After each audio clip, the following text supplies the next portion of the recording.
now I'd like to move to the Secretary of State. Why are speakers being skipped? I signed in before Len Clark. So Oh, I signed in okay. before Len Clark. Why are speakers being skipped? Listen. Yeah, we're activists. Okay. That's why you guys are letting us speak. Why? I have a written presentation. Respect. Madam. You're gonna. No. No. Listen. If you can't listen. Okay. Listen. Okay.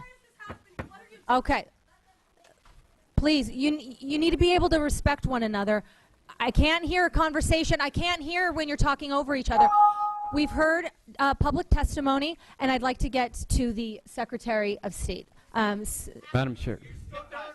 No. Yes, Madam Chair. Representative Mesnard. Madam Chair, I am not skipping you. I am not skipping you. I don't know.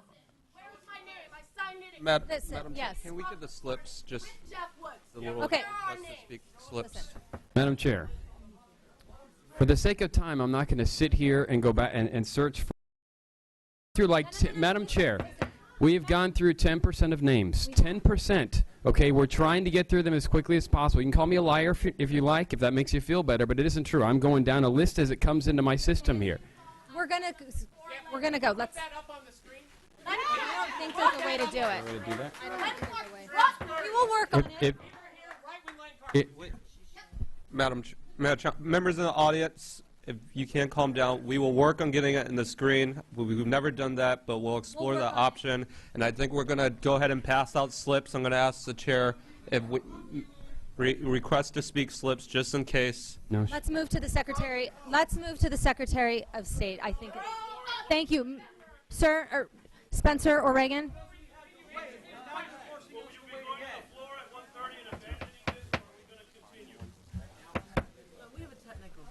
Right now, I'm waiting for the speaker to make that decision, and I can't make the decision. I can't make that decision. 1 minute. I can't hear. Sorry, 1 second. Okay. Okay. Secretary, please, the podium is yours. Yes, you're welcome. Please respect. Thank you. Please respect. Madam Chair, thank you for allowing me to speak. For the record, Michele Reagan, Secretary of State. And on behalf of election officials statewide, I would like to apologize profusely to the voters who are frustrated and angry with the election experience that they had last Tuesday. Audience, we're gonna respect every single person that comes up to the podium to testify.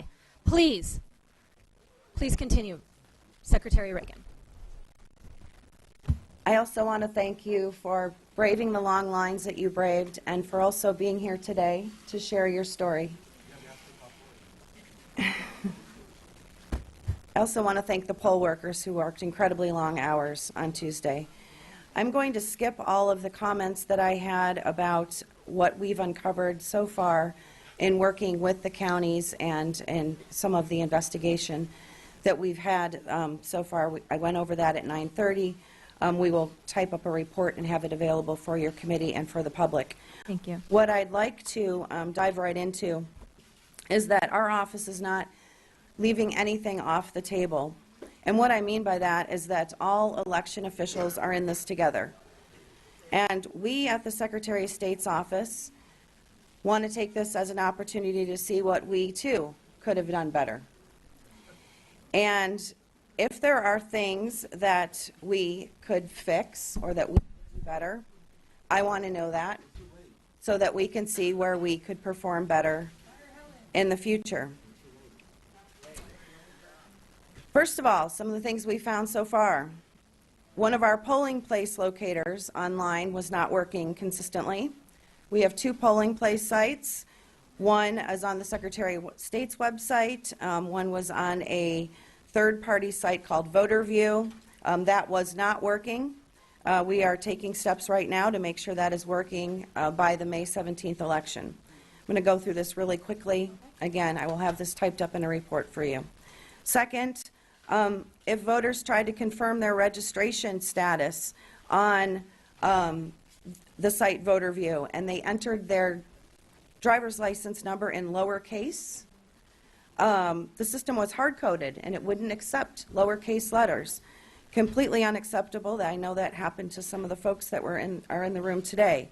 Our vendor worked all night to fix that on Thursday night. Again, not timely for the election. We didn't discover it until after the election. We apologize for that.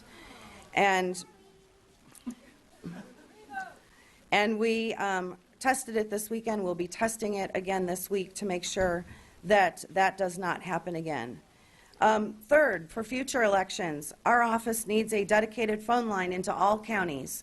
This is something that was very hard to deal with on the day of the election. We took over 2,000 calls into our office on Election Day from frustrated voters. They don't call when they're happy on Election Day. Many of those we were able to serve. We pulled people from our accounting office, from our library division, and we were able to get as many of those calls handled as we could. However, a few needed to be routed into the county, and not just Maricopa County, by the way, other counties as well. And we had to get in the queue, get those voters in the queue along with everybody else. And we would like, and we will be working with getting dedicated phone lines into the counties. Fourth, as been mentioned, and we are aware of this, our election night reporting software on our front page shows a bar graph of the exact precincts that are being reported as they come in. That worked on the front page.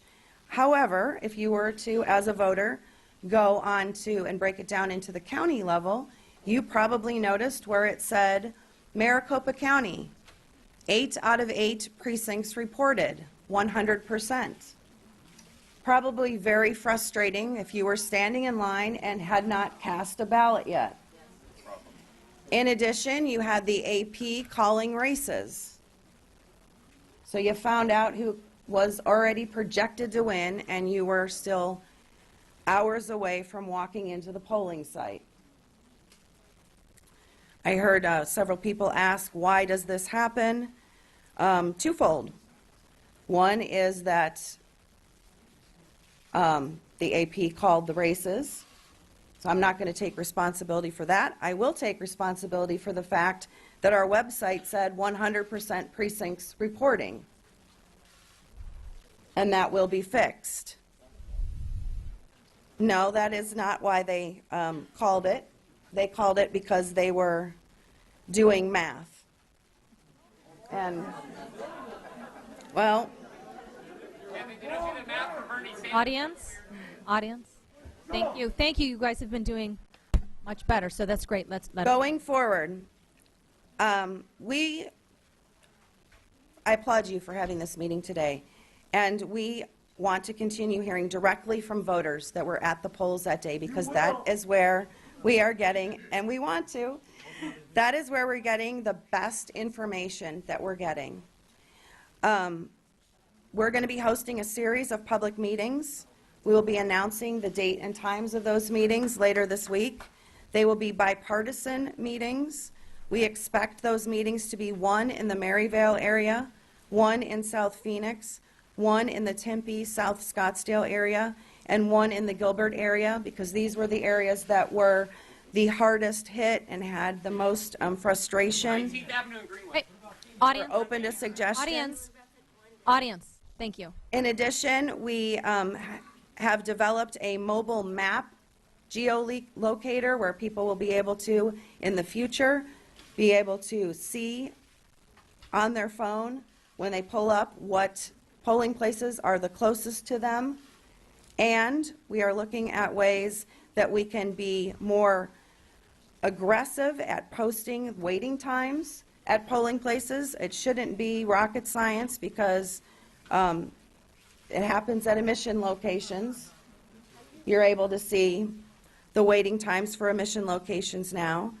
And most important, I wanted to come and share with you today we got up and running this weekend a website. On our website, you'll be able to access it two ways, and please, we do want you to take advantage of it. It's azsos.gov/myelectionstory. And this is for people to contact the Secretary of State directly. Call us any name in the book you want. But I want to hear the frustrations you experienced. Okay, thank you. They're coming. Stop. If we we can't. The best continue to way have the that we can outbursts. change You'll have to leave. Yes. to make it better is to hear exactly what you experienced.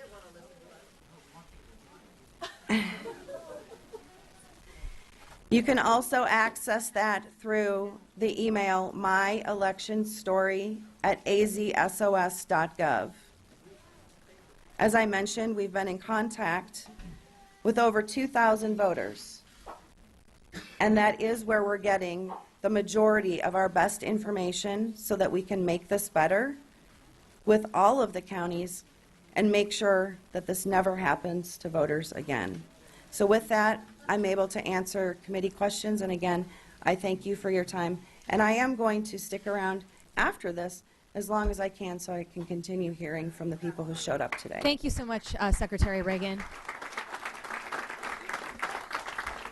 I appreciate your time and your commitment to this issue. Representative Mesnard, you did? Okay. Representative Larkin? Thank you, Madam Chair. Madam Chair. Madam Secretary? What? I've been called every name, so anything's fine. Miss Reagan. You know, I think a very difficult thing for me right now, and there is a question here just to let the committee know, is you're saying that there's so much effort being put forth from your office into, you know, voter engagement and making sure we have a nice, clean process here in the state. However, we have SB 1516 coming to the calendar day, which is basically a dark money bill. How can you... Madam Chair. How can you To that stand up point. here today? Representative Mesnard, to that... Mr. Larkin, I am going to say it again. No. Stop. Listen, this is your forum, but we can't continue to have outbursts, otherwise you have to leave. Let Representative Mesnard, who has it to that point, to Representative Larkin. It's a You bet I'm interrupting. Madam Chair, the reason I'm interrupting is because this... Stop. Madam Hold on. Chair, Yeah, those who have outbursts are going to have to leave. these conversations are just, these up here will be injecting politics into something. I'm here to listen to you all. I don't really care what To he that has to point, say. these are conversations that are never had or never listened to down here at this Capitol. That's not right. That's not right. Madam Chair, Mr. Larkin, that's not remotely. Madam Chair, Mr. Larkin, you tell me how that bill relates to this issue, and then we'll listen to you. Because this is a voter suppression matter, Mr. Mesnard. All right. Members, this is your forum. Let's get through it. We have a lot of people who want to testify, and that's important. Senator Reagan said she wants to listen, as do all of we. We have to stay organized. Representative Larkin, excuse me. Did you have a question, and have Yes. you finished it? Yeah, And are you I do have a question. My question was, how can the voters trust that the Secretary of State's office is acting in their best interest when we are pushing such policies like 1516 down here? Okay. Thank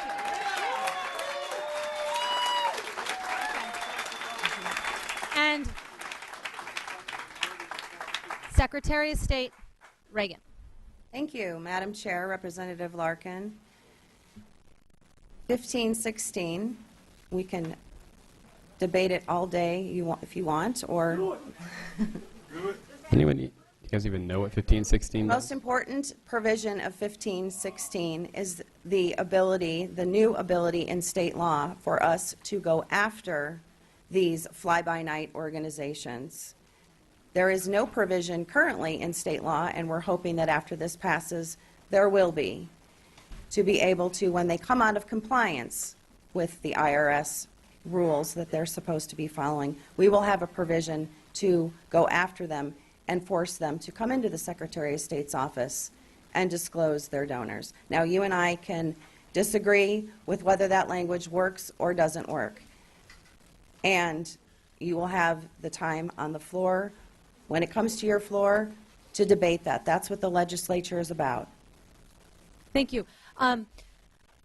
Madam Secretary, and maybe Spencer, this is a question for you, but Representative Carter had a good question about, I wanted to get back to that since I kind of put you on the back burner there. Can you speak to, is it a decision or is there statute relating to when an election is called? Is that? And then you to take that point, I received information in 16-551C, we cannot release information until 8 p.m. So, Yes.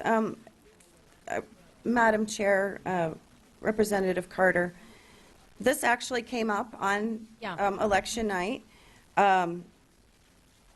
We were sitting there saying, and quote, how can we release the election results when there's people still in line? And so what do? We look at statute. The Secretary of State's office is bound to follow the law as it's written. And so, in no event shall partial or complete tallies of the election board be released or divulged before all precincts have reported, or 1 hour after the closing of the polls on election day, whichever occurs first. So then we said, okay, shall we send out a notice to all the counties to say, don't post anything on your websites? Because then the question became, what's to stop the counties from posting something on their websites? The press could go and add up everything from all 15 counties and get the same thing as if we hadn't posted anything. However, we lack the statutory authority to direct counties to do or not do that. So we went ahead and posted it. Representative Winninger. Yes, and just very quick, Madam Secretary, I appreciate that, and I'm definitely and am in favor of changing that somehow to give you the flexibility to And Madam Chair, Representative Winninger, we will follow, obviously, whatever the legislature decides on that matter. Thank you. And then offline, we don't have to get into this now, but I know that your office and the county and MVD, we have to get to the bottom of, is there a breakdown in that communication? Are people being disenfranchised because their registration status was changed? I've heard anecdotal evidence from both parties, and so we just have to get absolute clarity on that and what we have to do proactively going forward to make sure that never happens again. And I know you guys have been working hard on this too. Madam Secretary. Madam Chair, Representative Winninger, yes, we have been working on that extensively. In fact, this was something that I know happens, and I know it happened to people in this room. It's not hearsay. It happened to someone in my own office. One of my employees was registered as a particular party, went to go vote. Now, I don't want to divulge his personal details, and it happened to him. So we know it happened. And we'll get to that in a second. We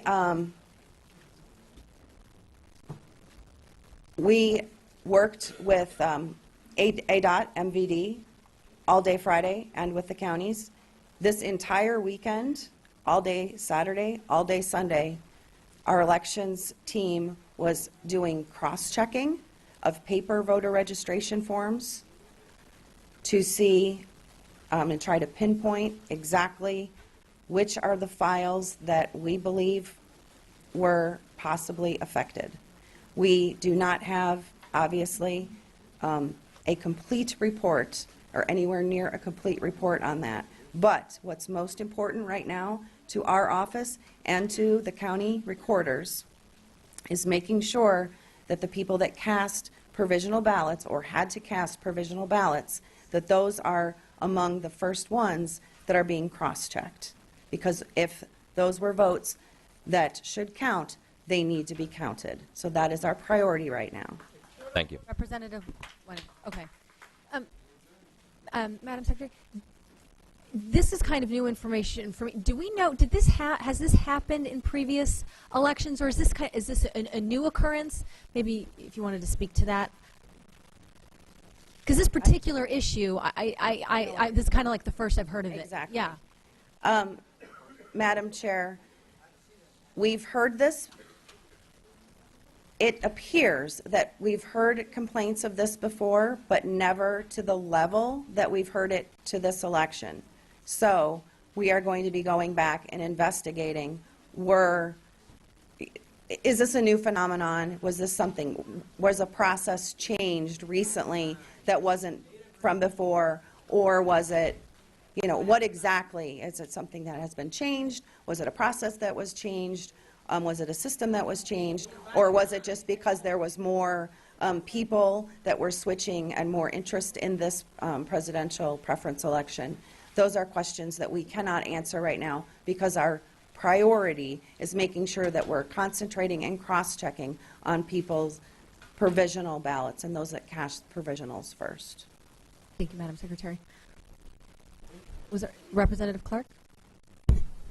Thank you, Madam Secretary, Madam Chair, for coming down here to speak to us. I'm happy to see you at the Elections Committee. I've not seen you at the Elections Committee yet. So it's good to have you here. I have questions for you about budgeting. So in the 2016 budget, voted in 2015, it was appropriated $4.4 million for your office. When you take away the special programs you had for elections night reporting system, upgrading that, and campaign finance database, upgrading that, that totaled close to $600,000. And then your staff, that left $2.6 million for the PPE.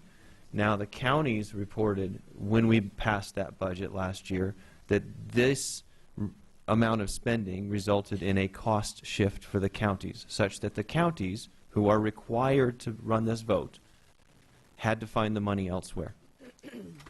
So as that budget was being passed, did the leadership of the House or Senate or the governor, did you talk to them about this, what amounted to a budget reduction for polling places? Madam Secretary. Okay, thank you. Madam Chair, Representative Clark. A couple of different points here to possibly unpack. First of all, I want to make it clear that the elections budget for our elections process at the Secretary of State's office is accounted differently and held differently than the elections funding that comes into the Secretary of State's office and then goes back out to the counties.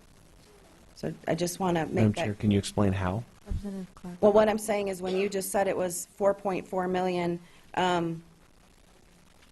that's a lot of that is just pass-through money where we receive it and we pass it on to the counties. So I just want to be very clear. Our budget for what we consider election services at the Secretary of State's office is around $2.1 million Okay. to do what we consider our stuff.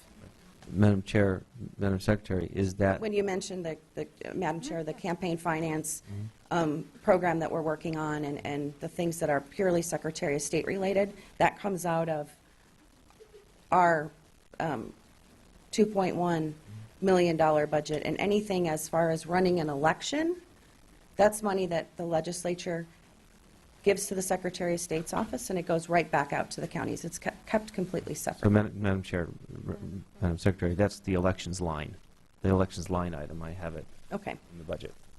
Wanted to make sure we're talking about. Yeah, election services line item. Okay. Which they show here 4.4 million total, and then you obviously back certain things out of that before some of that money goes down to the counties.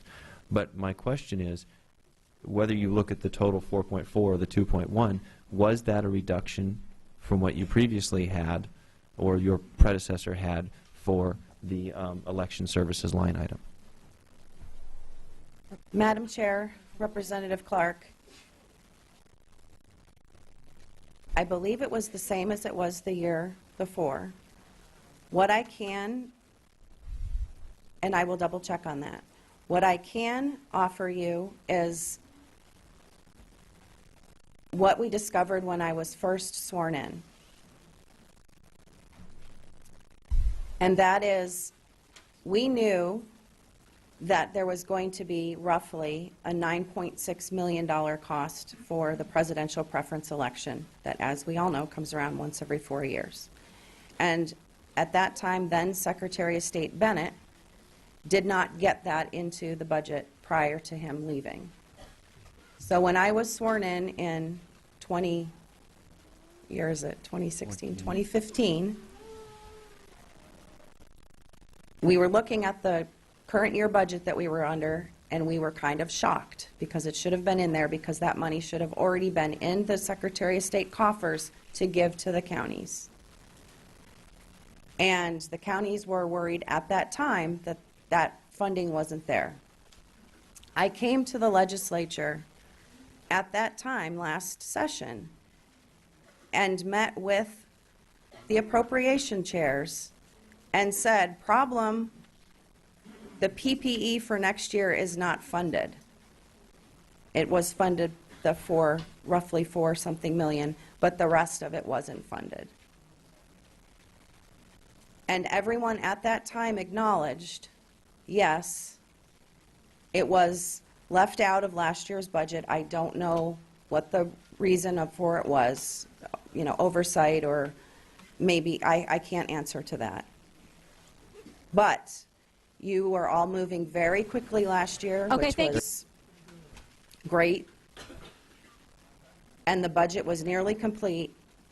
And so at that time, leadership in the House and in the Senate and the governor's office said, we recognize this. Thank you for bringing it up. We will make sure it is a priority the following session.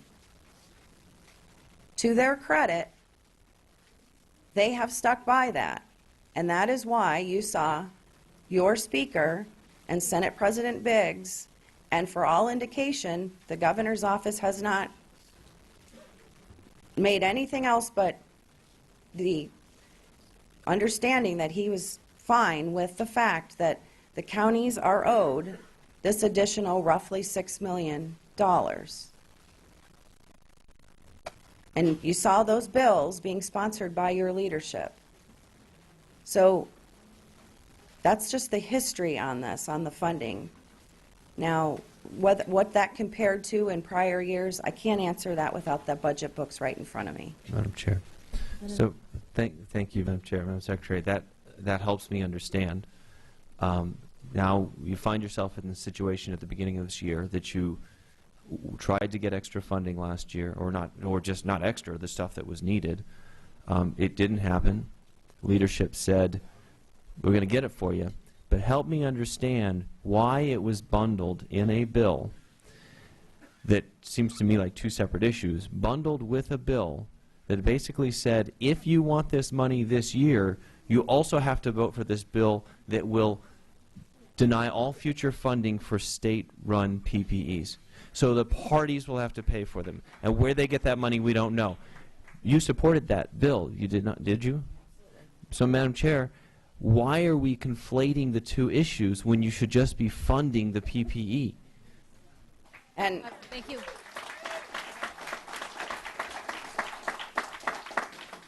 Madam Secretary. Madam Chair, Representative Clark, the decision to do one bill or to do two bills is, sure, I can take responsibility for that. I prefer one bill because I thought it would go quicker. At any time, you, the legislature, could, it obviously didn't work that way. So, but you also are the legislature and could at any time do two bills or strip something out. I'm not going to point fingers and say it's your fault. You can say it's my fault. Regardless, I do stand by firmly in the belief, and again, with respect that you are the legislature, that if an election is going to be funded by the taxpayers, then every voter should be allowed to participate. And to me, that was was and is still the fundamental premise of that bill. And it's, we can disagree, we can twist it, you can say it one way, I can say it another way. But when I first ran that bill and pitched it, it was that this PPE is a completely different election than every other election that comes around every 4 years. And it is confusing. It is actually not even called a primary. Yet we all refer to it as a primary, and the media refers to it as a primary. I've called it a primary. It's not even by legal definition a primary. And we need to make the decision. My office, you, the legislature, the county elections, the Board of Supervisors, we need to make that fundamental decision. Is it going to be a primary or is it not? And if it's going to be a primary, then we need to start treating it like every other primary we treat in the state. And if it's not going to be a primary, then the taxpayers need to stop paying for it and the parties need to start picking up the tab. That is all I've ever been saying. Now, you can choose to disagree with that, but that was what I proposed to the legislature for you to debate. So, Madam Chair, Madam Secretary, so you are in favor of allowing independents to vote in the primary, presidential preference primary, but you don't want the state to pay for it. That's not what she said. That's not what she said. You don't. You wanted to defund the presidential preference primary, right? If an election is going to be funded by the taxpayers, every voter should be allowed to participate. Okay, so Madam Chair, I had an amendment on the floor which said we will fund the presidential preference primary and allow independents to vote in it. My understanding from the debate on the floor was that we got word from your office to oppose the amendment. Madam Chair, Representative Clark, I am not in the legislature and I am not the sponsor of those bills. So, other questions then. Madam Chair, Madam Secretary, how much money out of your budget do you spend on public education of voting rights and our process? Madam Chair, Representative Clark, as much as we possibly can siphon off. So, Madam Chair, Madam Secretary, do you have an idea? Can you tell me how much that is? I mean, any rough idea? I can get that for you. Madam Chair, Representative Clark, one of the first things that I wanted to do when I became Secretary of State, and I have 2 of these people, I wish I could have 10 of them, is to start the program of voting rights ambassadors. And these are 2 individuals, one Republican, one Democrat, that go into communities. We focus on minority communities and young voting communities specifically, to explain to them, not just to register people to vote, that is good, but to specifically explain to them what are their rights as voters, because that is so lacking. They do amazing work. If I could have 10 of them, I would. If I could have,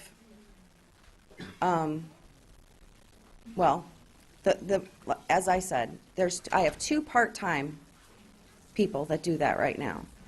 They were the only ones I could send out on Election Day to go and tell me what I'm doing, to go and tell us what was happening at the polls. So those are the only dedicated sources that we have right now that are specifically for voter education. In addition, we did, and I'd be happy to share the results with you of this when we get it compiled and canvassed, and we haven't even attempted to do this yet. Madam Chair, Madam Secretary, Madam Chair, some of this conversation we can have with the Secretary when we don't have a whole group of people waiting here to speak. I'd really rather go back to hearing from the people. Madam Chair. I'm sorry, hold finish your comment. I, If it wasn't to the point. I mean, Madam Chair, we've gone through 10% of the names. We have a We've lot got we to should get through the rest of the folks who came down here, maybe taking off work. We're supposed to go to the floor. All that's still happening. So if we don't get back, then we're not going to get to hear from people. We're going to recess fourth floor. I want to thank the secretary for coming down. I thought that was We're wonderful. not recessing now. We're not recessing. No, we're not recessing now, but we're going to have to for floor. We're going to continue to pick up with those wishing to speak. Madam Chair, to that point. Madam Secretary, did you have any closing comments or anything you wanted to leave us with or finish a thought, it looks like? Madam Chair, I just wanted to remind people, for the record, to visit my election story at azsos.gov. Thank you. Well, keep in mind that not everyone was able to be here today, and we do want to hear from everyone what actually happened in the polling places that day, because that's where we're getting some really, really, really good information that we can base changes on. So thank you. Madam Chair, is my line of questioning being shut down? No, but we want to make sure we get to the public. I absolutely understand that. We have limited But people want to know what happened at the Secretary of State's level. Representative Clark, we have the public here. They want to be engaged. I think you're right. Understanding and hearing about the experiences of the voters is going to be important when we craft and look at possible solutions. We have a limited amount of time. Again, I thank the Secretary for if you have. If I have a closing comment, then if you're gonna shut me please do, down. because I'd like to get to the public testimony. You know what, Madam Chair, thank you, Madam Secretary, for answering my questions. You're right. People do want to know, and we want to hear from them. They also want to know and understand that in a state with an incredibly confusing primary system where you can vote on this state but you can't vote on this state, why is it that the Secretary of State does not have a larger line item for educating the public? Why has the Secretary of State not been down here advocating for more funding from the legislature? I haven't heard about it in this budget year. I never saw her last budget year. Why? I heard the Secretary of State say at her press conference that she does not have power to force the counties to put in more polling places, but you've got the power of the pulpit, and you were at a press conference the day before talking about what a great primary this was going to be. These are questions that I think we should be answering as well. So with that, I'll go ahead and yield. Thank you so much. And I would encourage then Representative Clark to go to the, it looks like, town halls that the Secretary of State said she's going to be having, which is a wonderful opportunity to engage the public, and I know it's a bipartisan setup. So with that, we will move to, Secretary, thank you so much for coming this morning, and we will move to the next one. Madam Chair. Madam Chair.